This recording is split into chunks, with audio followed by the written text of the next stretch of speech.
Welcome to the Saul's Newsstand News Review for February 8, 2019. CNBC reports, Trump administration pressures Congress to lower Medicare drug prices by ending industry's backdoor deals. The Trump administration on Friday called on Congress to pass its proposed ban on backdoor deals that pharmaceutical companies cut with middlemen who get preferred status for their drugs in Medicare's prescription drug plans. The proposal unveiled Thursday would pass an estimated $29 billion in rebates paid to so-called pharmacy benefit managers to consumers. Drug manufacturers pay PBMs the rebates for getting their drugs covered by Medicare's Part D prescription plan.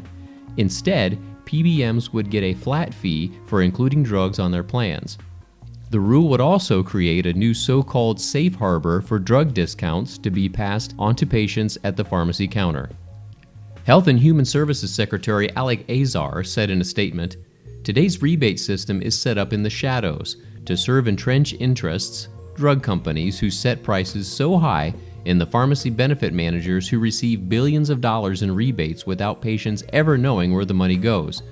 Congress has an opportunity to follow through on their calls for transparency too, by passing our proposal into law immediately and extending it into the commercial drug market."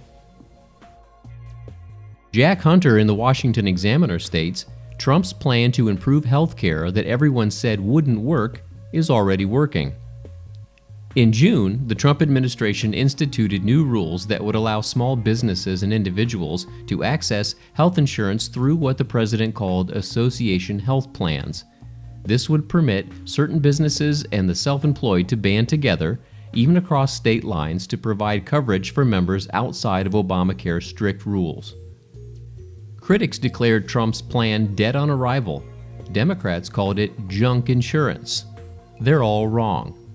It turns out association health plans have quickly become a solution to many Americans' coverage problems, are more affordable than Obamacare, and are helping many get the care they need.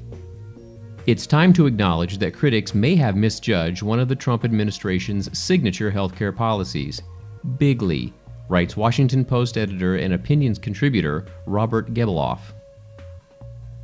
He goes on to say, new reports suggest that much of that fear might be overblown, at least for the time being. As the Washington Post's health policy guru Paige Winfield Cunningham laid out this week, more than 24 association health plans have been developed since the administration issued its new rule, and so far they don't look nearly as skimpy as experts predicted.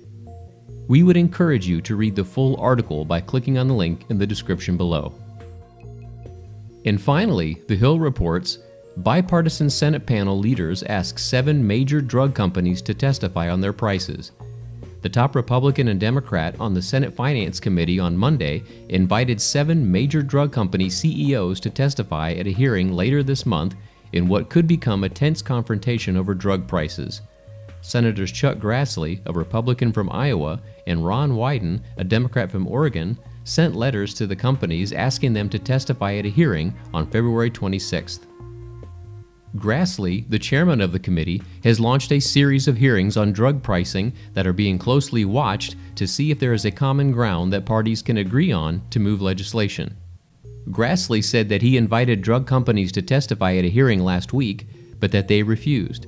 It remains to be seen if the companies refuse again. It is possible that lawmakers could subpoena the companies to force them to testify if they decline a second time to appear. And that concludes your Saul's Newsstand News Review for February 8, 2019. For more political news faster, visit saulsnews.com.